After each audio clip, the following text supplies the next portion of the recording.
untuk orang tua kita yang telah mendahului kita. Allah tempatkan di tempat terbaik di sisinya. Allah terima amal ibadahnya. Allah kumpulkan bersama orang-orang yang saleh. Dan kemudian untuk orang tua kita yang masih hidup, Allah sehatkan, Allah kuatkan, Allah limpahkan rezeki, Allah anugerahkan anak-anak yang saleh dan salihah. Amin ya rabbal alamin. Baik Bapak Ibu sekalian yang berbahagia, di subuh hari ini saya ingin membahas satu hal yang hari ini menjadi persoalan kita bersama, yang menjadi penyebab degradasi moral, runtuhnya akhlak dan moral, etika di tengah arus global yang hari ini kita hadapi bersama. Bapak Ibu sekalian yang berbahagia, berbicara tentang persoalan karakter jahiliyah. Kemarin saya beli buku, bukan beli, dibelikan orang buku, dikasih hadiah waktu di Mekah, Bang. Beberapa hari yang lalu. Judulnya penjelasan tentang masailul jahiliyah. Masalah-masalah jahiliyah. Yang masalah jahiliyah itu dulu, tapi sekarang terjadi. Paham maksudnya Bapak Ibu? Jadi maksudnya dulu jahiliyahnya, sekarang lebih jahiliyah daripada jahiliyah dulu. Jadi namanya jahiliyah modern atau jahiliyah gaya baru gitu. Penulisnya ini seorang ulama dari Madinah, Syekh Abdul Razak bin Muhsin Al-Badar. Nah, ini mesti tahu nih. Dihadiahinilah saya ini buku nih. Satu lagi tentang Al-Kabair. Dosa-dosa besar, pengarangnya sama. Bercerita saya dengan ini, tidak ada yang live kan? Saya bercerita dengan salah seorang tokoh di Saudi itu. Jadi ketika kami sedang duduk mendengarkan kajian, kan ada di Masjid Nabawi, Masjidil Haram, itu ada halakoh. Ada kajian kayak gini Pak. Setelah selesai maghrib, nanti disambung setelah isya. Satu ketika saya duduk dengan salah seorang yang saya anggap beliau hafal Quran 30 juz, karena memang kebiasaan anak-anak di situ dan para ada syekhnya di situ yang jaga, kita menghafal, dia tinggal setor saja. Saya tanya persoalan jahiliyah itu. Saya tanya tentang persoalan jahiliyah, bagaimana pandangan antum tentang persoalan jahiliyah di era modern. Beliau menjawab sederhana, sekarang tuh lebih jahiliyah daripada dulu, kata dia. Coba bayangkan. Apa maksudnya sekarang tuh lebih jahiliyah daripada dulu? Nah, nanti kita coba tinjau. Betul enggak kalimat itu? Kita ulang sedikit pelajaran kita yang pernah. Mudah-mudahan saya sudah pernah sampaikan. Kalau belum ya mudah-mudahan ini jadi materi yang baru bagi kita. Di dalam Al-Quran Bapak Ibu, ada 4 karakter. Ada 4 karakter jahiliyah di dalam Al-Quran itu. Yang Allah sebutkan. Secara eksplisit disebutkan, mungkin yang lain banyak. Di dalam buku ini tebal, sekitar 100 lebih poin kejahiliahan itu. Tapi dalam Al-Quran dirangkum ada 4 kejahiliahan itu, karakter jahiliyah. Kata Allah, wa ta'ifatun qad ahammatuhum anfusuhum yazunnuna billahi bighairil haqqi zannal jahiliyah. Yaquluna hal lana minal amri min syai' qul innal amra kulluhu lillah. Kata Allah, ada sekelompok orang di antara kalian yang berpikir seperti gaya berpikirnya orang-orang jahiliyah. Sekarang kita terjemahkan dulu jahiliyah itu apa. Bukan pakai terjemahan sendiri. Seorang ulama, kata para ulama, jahiliyah itu adalah pra-kenabian. Jadi sebelum Nabi dibaiat menjadi Nabi, berarti umur 40, di bawah umur 40 Nabi belum dibaiat menjadi Nabi. Berarti di bawah itu kata para ulama, itu yang disebut dengan pra-jahiliyah. Ini yang disebut dengan masa kejahiliyahan. Jadi 40 ke bawah. Tapi Nabi cerdas pusat pada masa itu. Nabi cerdas. Yang lain tuh cerdas juga Pak, cerdas. Kita ambil bukti kecerdasannya. Abu Jahal, cerdas. Abu Lahab, cerdas. Abu Sufyan, cerdas. Ibnu Abbas, cerdas. Salman Al-Farisi, cerdas. Musa Al-Ash'ari, cerdas. Siapa yang tidak cerdas? Cerdas semua. Apalagi mereka sebagian daripada sahabat Nabi setelah. Jadi kapan mereka dikatakan sahabat Nabi? Setelah Nabi dibaiat jadi Nabi dan mereka masuk ke dalam Islam, barulah dikatakan sahabatun Nabi. Sahabatu Rasulullah sallallahu alaihi wasallam. Jadi kalau dia hidup di zaman Nabi, tidak masuk Islam dia, ketemu dia dengan Nabi, itu tak sahabat Nabi. Yang dikatakan sahabat Nabi itu hidup di zaman Nabi, masuk ke dalam Islam dan sama-sama dengan Nabi. Uwais Al-Qarni tidak bertemu Nabi, tapi dianggap sahabat Nabi. Hidup sezaman dengan Nabi, Nabi menceritakan tentang Uwais Al-Qarni. Sampai sini paham ya Bapak ya? Ini karakternya. Ini poin yang kita jelasin. Jadi yang disebut dengan jahiliyah itu sebelum kenabian. Itu yang pertama. Yang kedua kata para ulama, yang disebut dengan jahiliyah itu apa? Yang disebut dengan jahiliyah itu ketidakbermoralan. Nah, ini poin jahiliyah nih. Ketidakbermoralan. Tidak bermoral itu bagaimana maksudnya? Pada saat itu orang-orang pada masa jahiliyah itu dia enggak punya begini bahasanya. Kami ini penguasa, you budak tunduk sama kami. Nah, itu bahasa tidak bermoralnya begitu. Tapi pada saat itu kalau ditinjau dalam tingkat kedermawanan itu jauh lebih tinggi, Pak. Jadi sekalipun mereka tidak berduit, ini orang jahiliyah zaman dulu ya, orang Arab dulu, orang Quraisy dulu. Sekalipun tak berduit, kalau tamu datang, itu mereka akan rela mencari, pokoknya harus bisa melayani tamu sebaik mungkin. Nah, itu bagusnya Pak. Sekarang kira-kira jahiliyah mana? Dulu apa sekarang? Duit banyak, jangankan tamu, semua diusir. Nah, ini contoh ya karakter gitu.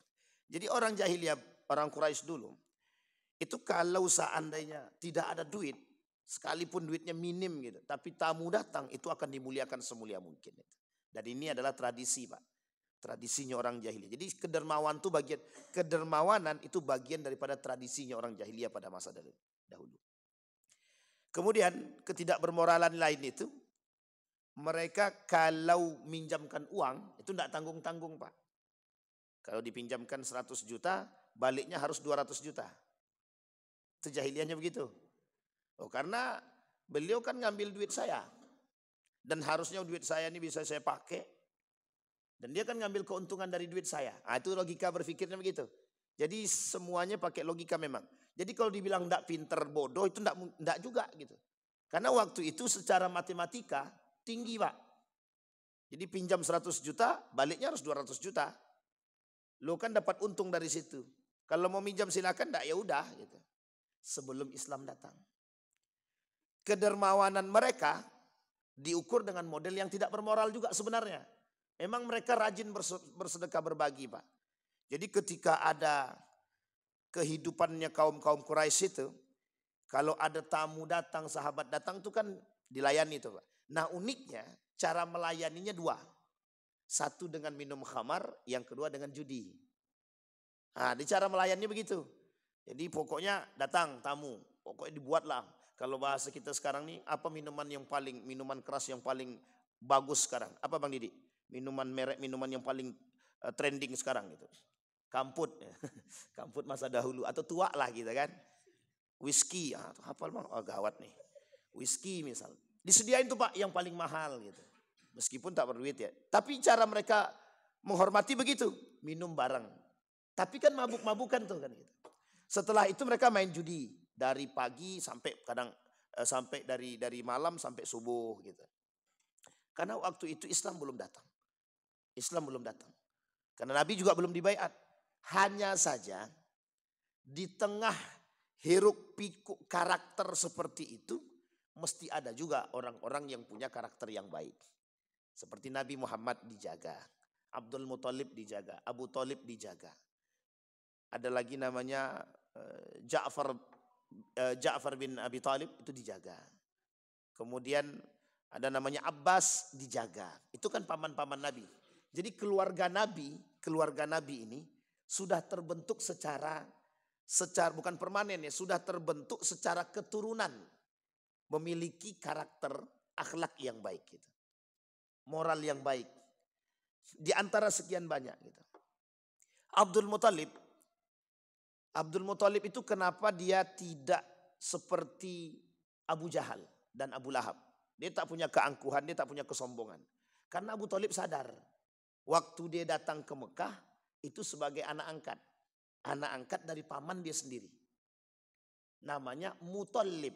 Jadi Muthalib itu paman kandungnya ya Abdul Muthalib. Jadi Abdul Muthalib itu diambil dari nama paman dia sendiri. Bukan dari bapak dia. Karena nama aslinya bukan Abdul Muthalib. Bapak Ibu boleh cek aja, saya lupa. Itu boleh dicek di Google, sudah keluar itu nama-nama. Nama asli Abdul Muthalib. Itu bukan Abdul Muthalib. Siapa nama kakek Nabi? Abdul Muthalib, betul.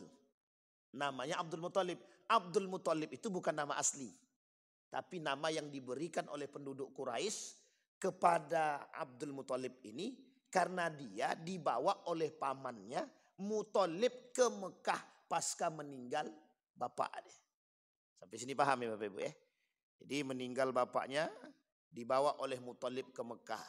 Ketika masuk ke gerbang Mekah, kata penduduk Quraisy, siapa budak yang dibawa oleh Muthalib itu? Itukah budaknya Muthalib? Nah, budak itu dalam bahasa Arab abdun. Maka disebutlah Abdul Muthalib. Sampai sini paham ya Bapak Ibu ya? Nah, ini, jadi Abdul Muthalib itu datang memang dalam keadaan tidak memiliki apa-apa. Karena dia dianggap sebagai budak. Kemudian kata Muthalib, dia bukan budak saya. Dia anak daripada abang saya, kata Abdul Muthalib. Kata Muthalib itu dia anak daripada abang saya. Karena bapak dia sudah meninggal, dia saya bawa ke sini dan saya asuh. Tapi karena konsesi ini sudah melekat, karena nama ini sudah melekat kepada diri Abdul Muthalib, sampailah akhir dia disebut dengan Abdul Muthalib. Karena kelak Muthalib meninggal, yang diangkat menjadi pemimpin Quraisy pada saat itu adalah Abdul Muthalib. Yang dianggap, yang dilihat yang paling amanah, paling jujur dan paling bijaksana. Itu Abdul Muthalib. Nah, jadi karakternya menurun Pak. Abdul Muthalib punya anak, salah satunya Abdullah. Al-Haris mewujud, ada Harisah dan lain sebagainya. Di antara sekian banyak, semua anak-anaknya baik-baik Pak. Semuanya baik-baik. Tapi yang paling berwibawa dua orang. Yang pertama Abdullah, yang kedua siapa Pak? Abu Thalib. Ini punya karakter dan kewibawaan dan kebijaksanaan. Yang lain semuanya kaya semua Pak. Semua kaya, yang paling miskin cuma Abdullah. Karena masih bersandar dengan bapaknya. Singkat cerita Bapak Ibu punya anak namanya Muhammad. Nah Muhammad ini maka disebut Muhammad ibn Abdullah ibn Abdul Muthalib. Nah, karena itu karakter turunan. Jadi baiknya mereka ini itu keturunan Pak. Garis keturunan. Jadi karakter Nabi Muhammad itu waktu itu kok dia tidak sama dengan anak-anak yang lain. Ya karena memang turunan kakeknya Pak. Kakeknya pada masa dia diangkat menjadi pemimpin Quraisy, itu kakeknya penyedia minuman dan makanan untuk orang-orang yang berhaji. Islam belum ada, tapi perintah haji itu sudah ada pada masa Nabi Ibrahim alaihissalam. Jadi haji itu sudah ada sebelum Nabi. Perintah haji itu sudah dari dulu Pak. Setiap Nabi punya perintah haji itu. Sehingga dari masa Nabi Ibrahim alaihissalam itu sudah ada perintah haji. Maka salah satu perbuatan orang Quraisy itu memuliakan kelompok itu, memuliakan para tamunya Allah itu haji. Itu adalah menyediakan makan dan minum. Nah salah satunya orang yang menemukan kembali air Zam-Zam yang hilang ratusan tahun, 200 tahun sebelum Abdul Muthalib itu, ya Abdul Muthalib itu. Jadi Abdul Muthalib itu menemukan kembali Zam-Zam. setelah kabilah Khuza'ah menutup rapat-rapat Zam-Zam tersebut tak jauh daripada Ka'bah itu sendiri. Nah, jadi dulu Pak, Ka'bah itu tak jauh dari Ka'bah itu ada banyak di sekitar Ka'bah itu patung-patung tempat sesembahan. Baik dari kabilah Khuza'ah, Tamim, Badr dan lain sebagainya itu tempat sembah-sembahan. Nah, kebetulan Khuza'ah ini perusak, pengkhianat, perusak, bukan jahiliyah lagi, pokoknya lebih parah daripada jahiliyah lah itu. Nah, kemudian disingkirkan, dikeluarkanlah dari kota Mekah. Kata Khuza'ah ini, kita tidak boleh keluar dengan tangan kosong. Gimana caranya? Diambillah, ditutuplah sumur Zam-Zam tadi, sampailah Abdul Muthalib dari masa Khuza'ah diusir sampai kedatangan Abdul Muthalib menjadi seorang pemimpin, tidak ditemukan yang disebut dengan sumur Zam-Zam. Jadi dalam sejarah sumur Zam-Zam itu pernah hilang. Nah, dari Nabi Ibrahim, panjang ceritanya kan, dari Nabi Ibrahim turun sampai pada masa Abdul Muthalib, 200 tahun sebelum Abdul Muthalib sudah hilang, baru ditemukan kembali setelah Abdul Muthalib diangkat menjadi pemimpin. Itu pun didapat dari ilham mimpi. Nah, jadi dalam mimpi dia bertemu dengan entah nabi, entah malaikat begitu. Disuruh untuk menggali sumur. Namanya sumur barakah. Sumur barakah, sumur hidayah. Nah, maka digalilah oleh Abdul Muthalib tak jauh dari Ka'bah itu, maka keluarlah yang disebut dengan sumur Zam-Zam. Memang betul sejarahnya pada masa itu tapi sempat hilang. Nah, kembali kepada karakter tadi. Nah, jadi turunan Pak, Nabi Muhammad ini turunan di antara sekian banyak orang. Di masa itu yang disebut dengan judi biasa. Yang disebut dengan minum khamar itu biasa. Sama halnya seperti Bapak sekarang datang ke Eropa, minuman khamar itu minuman biasa. Jadi minuman-minuman keras itu minuman biasa. Alasannya sederhana Pak. Penghangat badan. Kata mereka untuk menghangat badan. Kalau tak minum itu tak hangat badan. Sama kalau Bapak datang ke mana nih daerah kita nih? Papua. Sama, begitu juga. Jadi menjadi satu kebiasaan dulu waktu itu begitu. Jadi apapun makanannya, minumannya harus minuman-minuman keras pada masa itu. Apapun. Sebelum Islam datang. Dan karakter jahiliyah mereka, rusaknya mereka cuma di situ Pak. Cuma di situ. Ya kalau ada perempuan cantik, kalau enggak, pokoknya siapa di antara kami, di antara mereka yang paling kaya, itulah yang paling berhak menikahi perempuan yang cantik tersebut. Nah, itu caranya.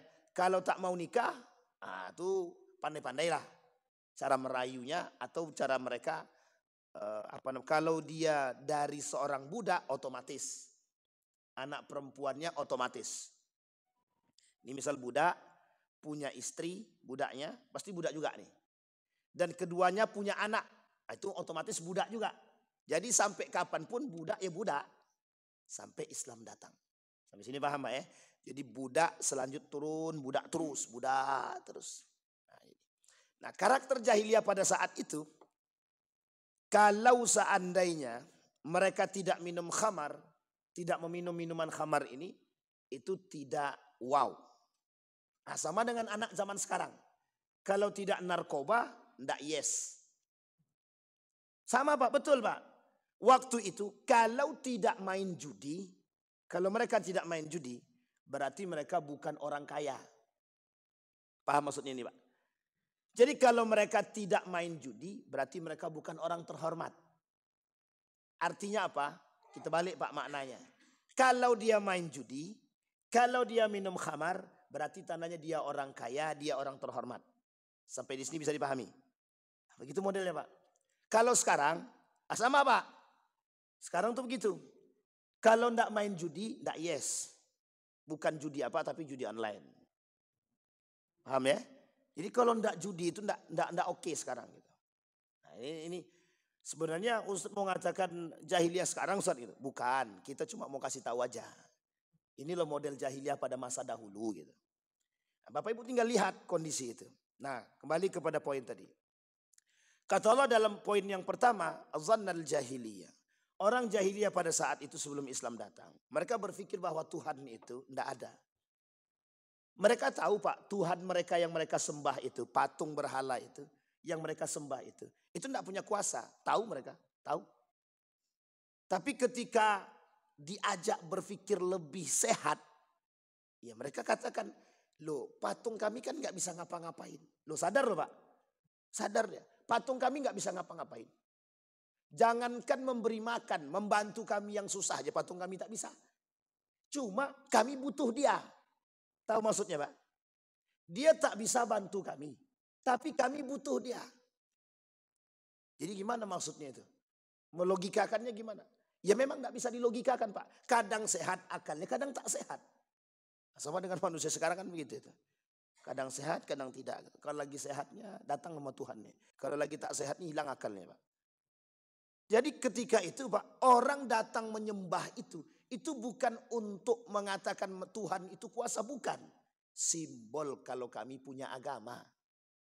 Simbol kalau kami punya Tuhan. Jadi kekuasaan Tuhan, Latta, Uzza, kehebatan Latta dan Uzza itu tak terpandang.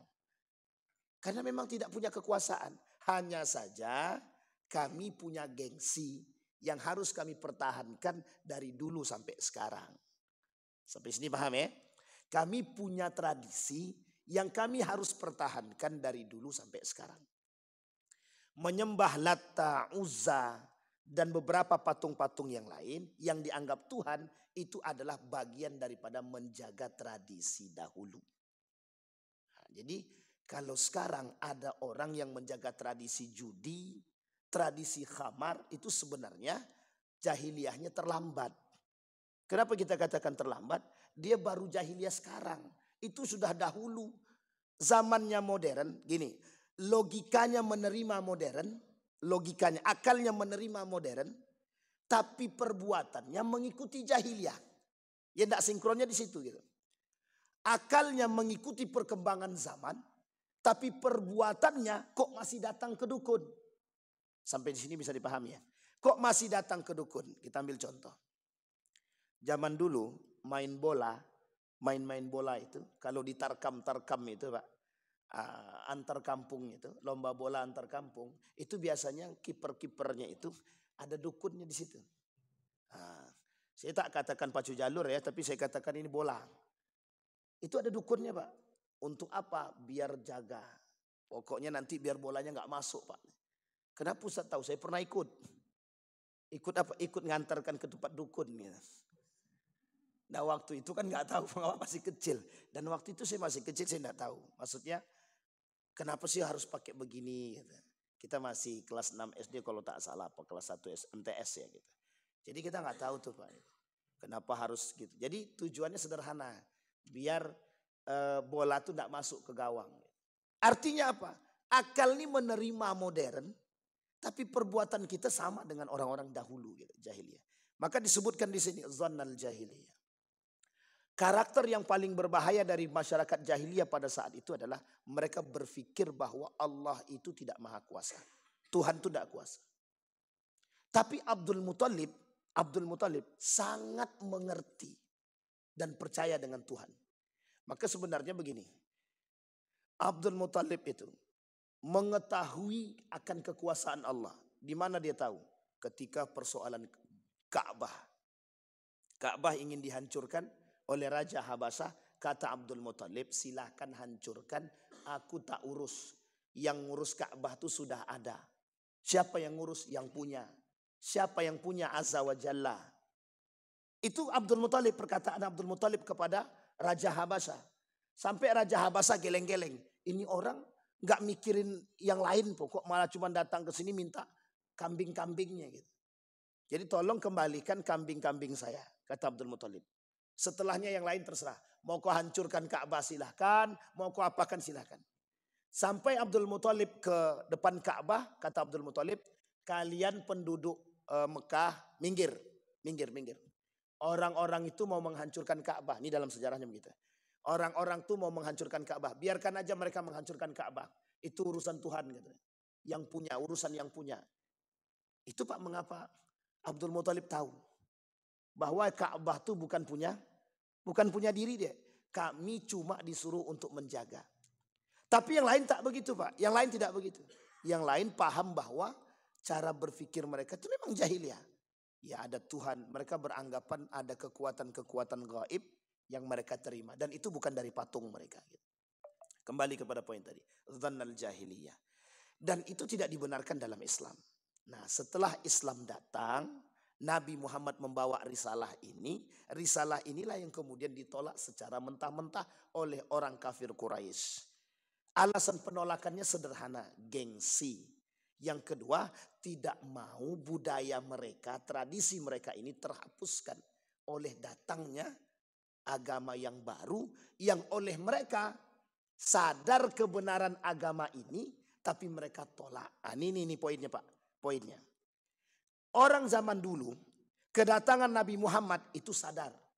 Sadar dengan kedatangan risalah Islam.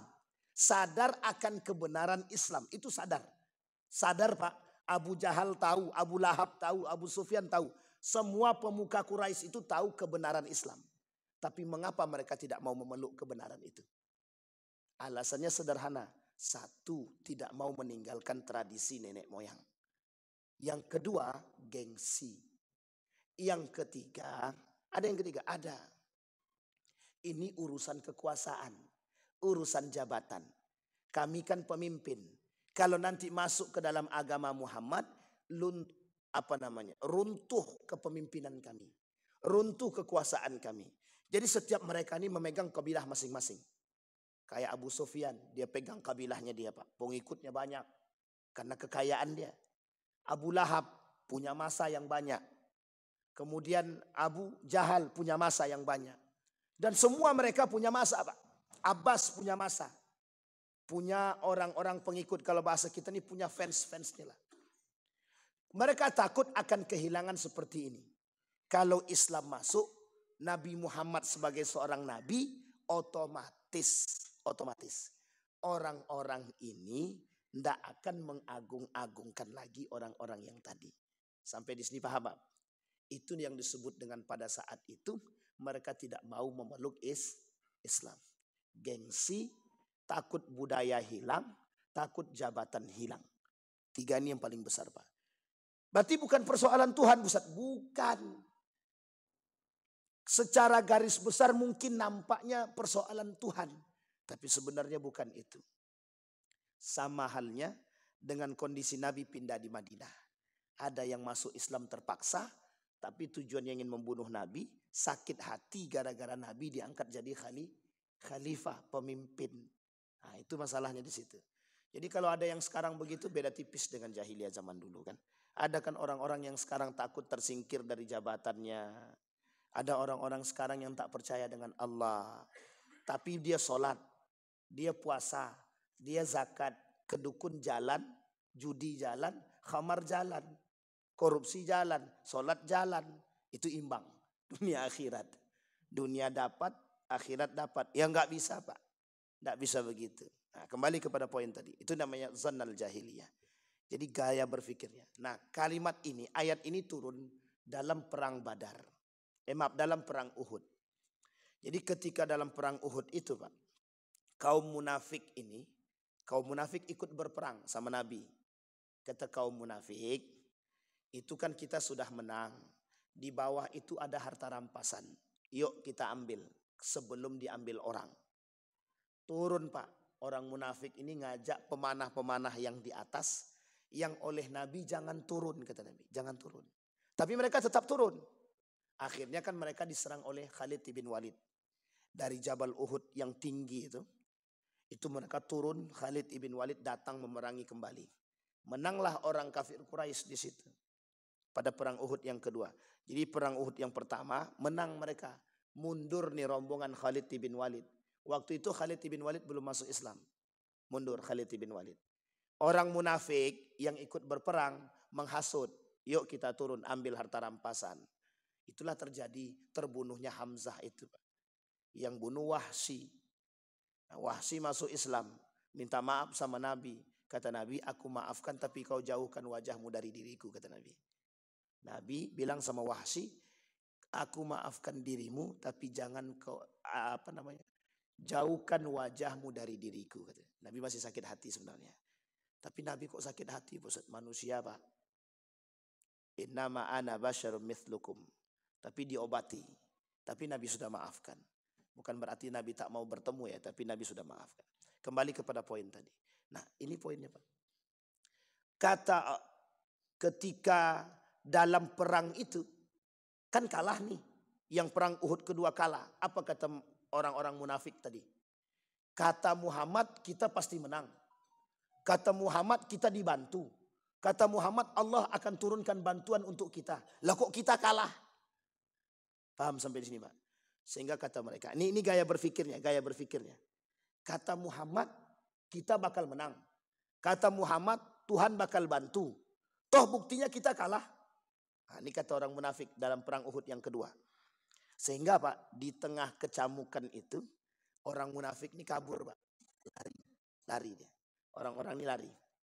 Dia yang buat rusuh, dia yang menghasut, dia yang memaksa orang turun, dia yang mengambil rampasan, dia yang cinta terhadap duit, cinta terhadap harta, dia pula yang kabur. Sehingga dalam perang itu baginda Nabi luka nih, sampai di sini ya luka nih. Luka termasuk luka parah lah Nabi waktu itu. Oleh Ibnu Mas'ud, Musayyab dibawa ke pinggir Nabi, kemudian mereka mengasingkan diri. Bapak Ibu, yang dimaksud di sini adalah ayat ini turun. Orang-orang yang tadi ikut berperang, mereka bilang, Tuhanmu tidak kuasa. Katanya Tuhan mau bantu, tapi kok nggak bantu. Nah, sama dengan manusia sekarang. Manusia sekarang tuh begitu berpikirnya Pak. Dia sholat Pak. Seolah-olah inna salati wa nusuki wa mahyaya wa mamati lillahi rabbil alamin. Ya Allah, aku serahkan segalanya untukmu. Tapi judi main juga, korupsi jalan juga, datang ke dukun jalan juga, mengamankan jabatan iya juga, cinta terhadap manusia iya juga, semua dibuat Pak. Kalau dulu jahiliyah dulu itu cuma sampai di situ Pak. Tapi sekarang semuanya dibuat Pak.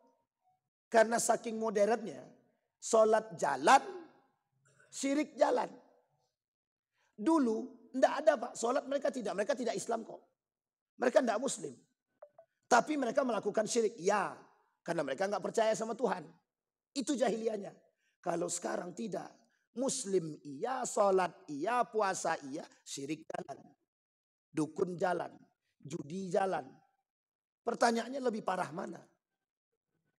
Orang zaman dulu, jahiliyah dulu, lebih beradab daripada manusia jahiliyah sekarang. Manusia yang sekarang sangat tidak beradab. Kalau sedang keluar. Jadi kalimat Allah dalam Al-Quran itu betul Pak. Balhum adal. Manusia kalau tidak punya iman, dia tidak beradab Pak. Lebih parah daripada binatang. Coba bayangkan. Sholat dia, muslim dia, menganiaya orang dia. Sholat dia, muslim dia, mengkapling laut dia. Sholat dia, puasa dia, zakat dia, semua dia buat. Tapi mengambil harta orang lain secara paksa. Tapi itu lebih parah daripada jahil.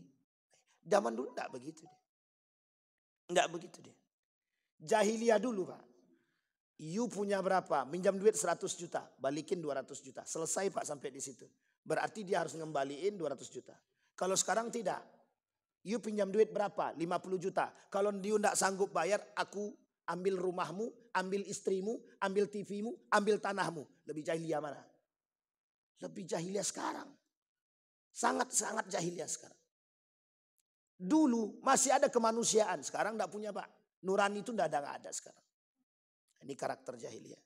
Jadi kalau dibilang masalah jahiliyah, memang persoalan kita sekarang nih jahiliyah modernnya lebih tinggi memang. Dulu tidak ada namanya judi online, sekarang judinya online Pak. Judi konvensional main, online jalan.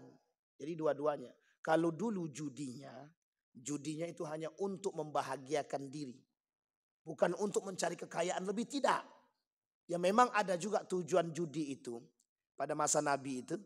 Jadi ketika Nabi masuk ke Madinah, Nabi lihat tuh ada orang sedang minum khamar dan main judi. Nabi tanya, ngapain kalian? Sedang main, sedang minum khamar Pak. Turun ayat. Kata yas'alunaka 'anil khamri wal maisir. Jadi ketika Nabi jalan, di hadapan Nabi ada orang sedang minum khamar, main judi.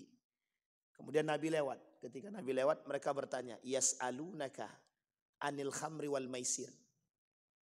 Muhammad, mereka bertanya kepadamu tentang khamar dan maisir. Qul, kata Allah, katakan wahai Muhammad kepada mereka, fihima ithmun. Di dalamnya itu ada dosa. Dan ada manfaat. Manfaatnya sedikit, dosanya besar, mudaratnya besar. Itu sebab turun ayat. Belum diharamkan. Baru dikasih tahu manfaat dan mudarat. Yang kedua, sedang sholat. Tiba-tiba yang mimpin sholat ini orangnya habis minum. Ternyata ketika baca ayat, ada ayat yang salah. Turun ayat lagi. Kata Nabi, jangan kalian sholat dalam keadaan mabuk. Wala taqrabus shalah wa antum sukara. Jangan dekati sholat kalau kalian sedang mabuk. Karena kalau dia sholat mabuk tidak jelas. Yang ketiga, turun perintah terakhir. Kata innamal khamru wal maisir rijsun min amalis syaiton, kata Nabi. Itu pengharaman secara qat'i, mutlak. Khamar, judi digandeng dua-duanya, Pak. Karena waktu itu dua-dua ini selalu berbarengan sampai sekarang. Orang main judi, kalau Bapak Ibu datang ke kasino itu, judi mesti ada jualannya. Apa jualannya? Minuman khamar, ada whisky-nya, ada itunya, ada Jack Daniel-nya kan. Wis kok tahu kan gitu. Ada Jack Daniel. Begitu Pak, main domino jalan, jualan khamarnya jalan. Karena bergandengan. Waktu itu judi dan khamar itu gandeng. Sebagai satu tradisi bagi mereka. Sampai hari ini. Kalau Bapak Ibu masuk ke bar-bar itu, judinya jalan. Kalau Bapak Ibu main apa namanya ini? Biliar itu. Sama biasanya kalau biliarnya yang ada barnya, itu mesti jualannya juga khamar itu. Ada khamarnya. Ada minuman-minuman kerasnya gitu. Nah, jadi tradisinya sama gitu. Dari dulu sampai sekarang. 1400 tahun yang lalu. Kata Nabi, rijsun min amal syaitan. Fajtanibuhu. Kata para ulama Al-Quran mentafsirkan kalimat fajtanibuhu. Kalimat fajtanibuhu diartikan wajib menjauhinya. Perintah meninggalkan itu menjadi wajib. Maka hukumnya secara qat'i. Mau sedikit Bapak Ibu minum, mau banyak Bapak Ibu minum, tetap aja haram. Misal, Ustaz kami minum khamar cuma sedikit setetes, ndak mabuk dong Ustaz, haram. Ustaz, kami main judi cuma jongkok-jongkok aja nya Ustaz, haram. Nah ini bentar lagi nih Pak. Sekarang, bukan bentar lagi, sekarang nih berarti. Hari Sabtu, Jumat, Sabtu, Ahad. Ahad 17 Agustus. Nah, ini yang kita khawatirkan jangan sampai refleksi kemerdekaan itu dihiasi dengan perjudian. Kok bisa Ustaz katakan begitu? Nah, ini kita kasih tahu sedikit. Bapak Ibu, di dalam Islam itu ada yang disebut dengan at-tafrih, al-la'bu, hiburan, permainan. Itu dibenarkan dalam Islam. Boleh Pak, boleh. Cuma permainan itu apapun permainannya, ada yang dibenarkan, ada yang tidak dibenarkan. Permainan-permainan, semua permainan apapun itu bisa diharamkan jika ada unsur perjudiannya. Misal, Bapak Ibu buat lomba baca Quran dalam masjid. Setiap orang datang bayar. Daftarnya bayar 50.000. Pesertanya ada 20. 50 kali 20 berapa? 1 juta bang. Ngitung itu pun susah. Sama saya jadi mikir juga bang. 50 kali 20 berarti 500. Kali 2 lah, 5 kali 2 kan 1 juta. Kalau 1 juta ini Bapak jadikan hadiah, maka jadilah lomba baca Quran tapi judi. Sampai sini paham ya? Bisa dipahami belum Bapak Ibu? Saya ulangi sekali lagi. Misal Ini lomba baca Quran. Atau lomba solawat lah. Kalau baca Quran terlalu ekstrim Ustaz. Ya oke lah. Solawat lah, agak turun sedikit lah. Lomba baca Quran di masjid. Setiap peserta bayar 100.000. Ada 20 peserta. Berarti 2 juta duit pendaftarannya kan. Dibelikanlah ke hadiah. Duit 2 juta ini jadikan hadiah. Yang menang dapat duit 2 juta. Paham sampai di sini? Ini jatuhnya judi. Judi. Disepakati oleh para ulama model seperti ini haram dan ini judi. Kenapa begitu kok bisa judi Ustaz? Karena mereka memperebutkan duit yang sudah mereka masukkan. Saya daftar 100.000. Berarti kan saya harus dapat duit saya balik. Jadi yang saya dapat berapa? 1.900.000. 1.900.000. Jadi saya masukkan duit 100.000 untuk mendapatkan yang 1.900.000 tadi. Spekulasi. Ya kalau menang dapat, kalau tak menang ya habis. Bahasa lainnya sedang bertaruh. Sampai di sini paham? Nah, sekarang kita masukkan kepada 17 Agustusan. Kalau modelnya seperti ini tradisi 17 Agustusan. Yang kita buat dalam setiap perlombaan. Maka semua perlombaan yang kita buat dengan model seperti ini. Sedang kita hiasi dengan perjudian. Hukumnya haram. 1. Sampai di sini bisa dipahami Pak. Ada yang buat begini Pak? Kalau ada yang buat begini. Cepat sadar, tarik duitnya. Ganti dengan duit, cari donatur. Pak, kami butuh duit. Tolong jadi donatur kami untuk lomba makan kerupuk. Juara satunya 2 juta, juara 2-nya 1 juta. Saya kira banyak yang mau ikut tuh kalau segitu hadiahnya kan. Kalau itu boleh, boleh Pak, tak ada masalah. Duitnya dari donasi. Atau duitnya dari para donatur-donatur yang dikumpulkan untuk hadiah. Bukan diambil dari peserta. Kalau diambil dari peserta untuk hadiah jatuhnya taruhan. Kalau diambil dari peserta untuk membeli minum mereka. Untuk menyediakan peralatan mereka. Boleh, boleh tak masalah. Untuk fasilitas boleh. Untuk ID card boleh. Untuk minuman boleh. Untuk snack tidak ada masalah. Yang salah kalau untuk taruhan. Nah, itu yang tidak boleh. Nah, ini tolong diingat-ingat Pak. Apapun perlombaannya termasuk perlombaan yang ada di dalam 17 Agustusan. Itu jangan sampai kita kotori. Jadi jangan sampai kita kotori kemerdekaan kita nih yang suci itu dengan perbuatan kejahiliahan kita. Kita kotori agama, kita kotori kemerdekaan kita. Dua-duanya jahiliyah Pak. Lebih baik kita tidak usah merdeka. Sementara kita masih dalam perjudian. Apa merdekanya kita? Tidak ada. Kita masih dalam perjudian. Itu yang pertama. Yang kedua Bapak Ibu. Yang kedua. Zonnal jahiliyah sudah yang pertama. Yang kedua. Hukmul jahiliyah. Berfikir. Hukumnya hukum jahiliyah. Kita masih ngambil hukum-hukum jahiliyah. Tradisi-tradisi adat. Adat-adat istiadat. Yang bertentangan dengan agama. Kita masih pakai. Masih ada di Riau ini. Kalau tidak nikah secara adat. Maka tak sah nikahnya. Sekalipun dia nikah secara agama. Jadi kalau ada yang nikah secara agama. Tapi tidak nikah secara adat. Secara adat dia tak sah nikahnya. Mereka tetap dikatakan zina. Kalau ada begitu itu keterlaluan Pak. Tapi ada. Tapi ada. Yang ketiga. Kami pengen Ustaz bagi warisan itu semuanya sama rata. Biar adil. Kira-kira adil itu baik enggak? Adil itu baik enggak Pak? Bu? Baik ya, adil itu baik ya. Tapi baik tapi tidak pada tempatnya. Kita adil sama manusia tapi kita tak adil sama Tuhan. Baik enggak? Baik enggak? Kita adil sama manusia tapi kita tidak adil sama Allah. Adil baik enggak? Sama Pak. Jadi orang sekarang bagi harta warisan itu sesuai dengan porsi adat. Dalam tradisi adat kami. Di sono per laki-laki tak perlu dapat warisan.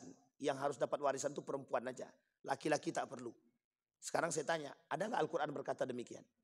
Tidak ada. Hukum waris mutlak dikembalikan kepada Al-Quran. Mutlak. Hukum waris mutlak dikembalikan kepada Al-Quran. Semua pembagiannya sudah ada dalam Al-Quran. Tidak perlu cari kreasi, tidak perlu kreatif dalam mencari hitungan-hitungan tentang waris. Sudah ada dalam Al-Quran semuanya. Dalam surat An-Nisa dari awal sampai akhir sudah ada semua di situ. Berapa perempuan, istri berapa, anak berapa, anak laki-laki berapa, paman berapa, mertua berapa, mertua tidak dapat. Orang tua berapa, adik-beradik berapa, ada semua Pak. Ada semua. Jadi tidak perlu kita kreatif-kreatif mencari hitungan-hitungan. Pokoknya Pak Ustadz kami pengen adil biar kami ini semua terjaga ukhuwahnya. Haram hukumnya, haram. Membagi warisan secara merata hukumnya haram. Karena tak merujuk kepada Al-Quran. Kecuali dibagi dulu sesuai porsinya dalam hukum waris. Disepakati setelahnya. Setelah dibagi, ditandatangani pakai akta notaris. Beliau dapat setengah, beliau dapat seperempat. Disepakati Pak. Pakai akta notaris biar nggak kelahi. Biar jelas. Ini persoalan ini sensitif. Membawa orang ke neraka. Jadi perbuatan yang bisa mengajak cepat ke neraka yang begini-begini nih Pak. 1.000 rupiah kita makan. Bukan hak kita masuk neraka kan. Haram jatuhnya Pak. Baik. Setelah disepakati. Setelah semuanya selesai. Dalam hitungan waris sesuai. Baru kemudian kumpul balik. Kami pengen, kami bagi rata. Maksudnya bagaimana? Saya kan dapatnya lebih banyak nih. Nih saya kasih buat adik-adik saya. Boleh, tak ada masalah, itu haknya Anda. Setelah dibagi dalam hukum waris. Setelah itu boleh bebas. Tapi kalau selagi sudah wafat dia, dibagi langsung secara merata, semuanya penghuni neraka. Haram semua. Sampai di sini paham Bapak Ibu? Kok cepat kan Ustaz bilang neraka? Ya kalau dia tak tobat ya masuk neraka Pak. Tidak mungkin tak tobat masuk surga dia. Sampai di sini paham. Nah, ini persoalan waris nih Pak. Jadi persoalan waris ini sensitif. Yang banyak kita temukan sekarang begitu. Oh tradisi kami tidak begitu Ustaz. Tradisi kami itu yang laki-laki itu tidak boleh tidak lagi dapat warisan. Yang dapat warisan itu cuma perempuan. Pertanyaannya tradisi mana? Pertanyaannya siapa yang buat tradisi? Lebih percaya pada tradisi apa pada Tuhan? Mau ikut syariat Islam atau ikut tradisi? Kalau ikut tradisi, jahiliyah dia berarti. Karena orang jahiliyah dulu begitu ngikutnya Pak. Nah sekarang kalau kita kembalikan ke tradisi, lihat tradisi 17 Agustusan. Apa tradisi 17 Agustusan? Yang kita hiasi dengan dosa dan kemaksiatan. Apa contohnya? Joget-joget. Pak Bu, kalau mau bikin acara pakai musik, bisa enggak jangan campur laki-laki perempuan? Kalau bisa, dan bisa enggak musiknya, mohon maaf. Bisa enggak musiknya, lagunya itu yang sehat? Kusat begitu. Karena banyak yang tidak sehat Pak. Banyak yang tidak sehat. Jadi kita menghiasi apa sekarang? Kita nisat dalam sudah lagunya poco-poco, patah pinggang dan patah yang lain. Tapi kemudian ditutup dengan doa. Paham maksud saya ini? Acaranya campur baur laki-laki perempuan. Didahului dengan tausiah, diakhiri dengan doa. Di tengah-tengahnya joget biduan. Sekarang coba pakai nalar logika yang maksudnya apa itu? Di depannya ada orang yang bertausiah. Di tengah-tengahnya biduan joget nggak pakai kerudung, pakai celana sempit. Di akhirnya ditutupi dengan kita doa bersama. Semoga kita berkah. Pertanyaan saya, itu nyambung apa tak nyambung gitu? Apa? Penghinaan. Kalau bahasa pencampuraduan.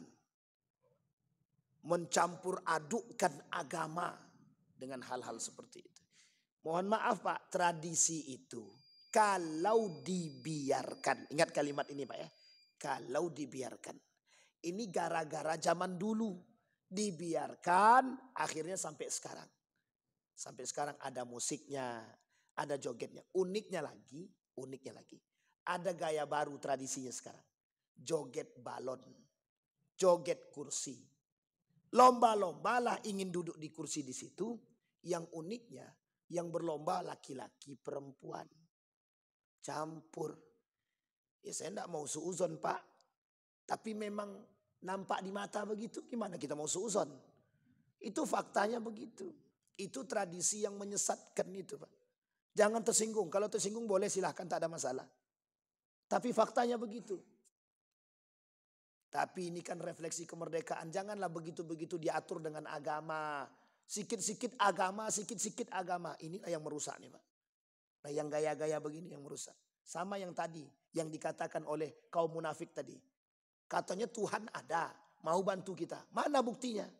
Nah sekarang dibaliknya Pak. Masa yang kayak gini ada Tuhan. Yang kayak gini-gini ada Tuhan. Sampai di sini paham maksud saya Bapak Ibu. Udahlah singkirkan, ini tak urusan, ini kan urusan hiburan. Dalam hiburan gak perlu ada Tuhan, gak perlu ada agama. Orang cuma sekedar bersentuhan biasa aja kok. Masalahnya sentuhan biasa itu Pak. Dari sentuhan biasa jadi luar biasa. Kontak ya dek, kontak ya. Laki orang Pak, bini orang Pak.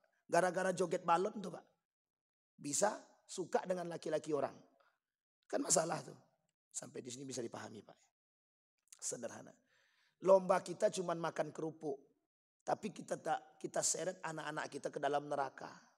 Hanya gara-gara mempertaruhkan uang 100.000. Jadi mohon maaf. Tradisi-tradisi seperti ini harus kita perbaiki. Kemudian malam harinya, refleksi kemerdekaannya, malam harinya pakai musik, organ tunggal. Sampai jam 1, jam 2. Di belakangnya ada minuman khamar, ada narkobanya. Di depannya ada biduannya. Nggak ada doanya lagi. Nah, itu masih mending lah. Nggak ada tausiahnya. Aku kan oke-oke juga lah. Tapi pembukaannya baca Quran. Ya sama aja Pak. Ya maksud saya adalah tradisi seperti ini. Itu telah mendarah daging. Yang setiap tahun Bapak Ibu lihat itu. Saya ambil contoh. Saya pernah mengatakan joget bagi perempuan itu. Merujuk dari pandangan para ulama yang saya pahami. Itu hukumnya haram. Perempuan yang berjoget di hadapan laki-laki yang lain. Yang bukan muhrimnya. Itu bagi kami merujuk kepada pemahaman guru kami haram. Jadi Pak ada satu masjid di Pekanbaru ini. Ketika saya bilang begitu pas 17 Agustusan. Joget-joget mereka. Joget-joget mereka buat video. Dikirimnya ke saya. Nih kami sedang joget. Katanya. Mana haramnya itu? Katanya. Coba bayangkan. Ya terserah. Mau enggak mau itu urusan dia. Enggak urusan kita. Kita sudah sampaikan. Akhirnya saya diblokir. Enggak boleh lagi ngisi di masjid itu. Alhamdulillah. Lebih baik tidak mengisi daripada kita sakit hati. Capek-capek kita ngomong tapi enggak ada gunanya. Sampai di sini bisa dipahami Bapak Ibu. Ini tradisi. Itu yang kedua. Nah, ini kalau kita panjangkan lagi. Masih ada 2 lagi. Kalau mau dikaji lagi selesai Pak. Ini jahiliyah. Begitulah masa jahiliyah pada saat itu yang hari ini generasi jahiliyah itu terus berkembang. Jadi masa jahiliyah ini terus berkembang. Jangan sampai kita menodai perjuangan para ulama-ulama kita. Nabi membawa Islam dengan baik. Kita datang mencampur adukkan dia. Orang zaman dulu kafir. Itu agamanya tahu. Besok engkau sembah agamaku. Dan hari ini aku sembah Tuhan kalian. Kata Nabi, kita beda. Agamamu, agamaku. Agamaku. Sekarang tidak. Yuk sama-sama. Lebih parahnya lagi, dicampur. Lebih parahnya lagi, dicampur. Apa maksudnya? Minum khamar iya, mabuk iya, narkoba iya, sholat jalan. Doa oke. Solawatan oke. Dalam solawatan pun ada tradisi joget-joget biduan pakai pakaian sempit. Na'udzubillah. Thumma na'udzubillah. Sampai di sini bisa dipahami Bapak Ibu. Yang ingin kita ambil kesimpulan. Tadi ada 4 karakter jahiliyah. 2 yang sudah saya sampaikan. Hukum zannal jahiliyah. Berfikir gaya jahiliyah dan hukum-hukum jahiliyah. Maksudnya apa? kita sama-sama memperbaiki tradisi-tradisi yang sudah ada, yang menyeleweng dan menyimpang, yang sadar dan tahu, perbaiki, tinggalkan. Udah nggak saatnya Pak kita begitu. Kita ini di akhir zaman. Kalau di akhir zaman tuh cari selamat aja Pak. Cari aja selamat. Jangan cari yang lain. Jangan cari murkanya Allah. Cari selamat. Kita ini pengen cari selamat. Maka jangan sampai hal-hal kecil kita hiasi dengan perjudian yang mungkin kita tak tahu. Sekarang Bapak Ibu sudah tahu.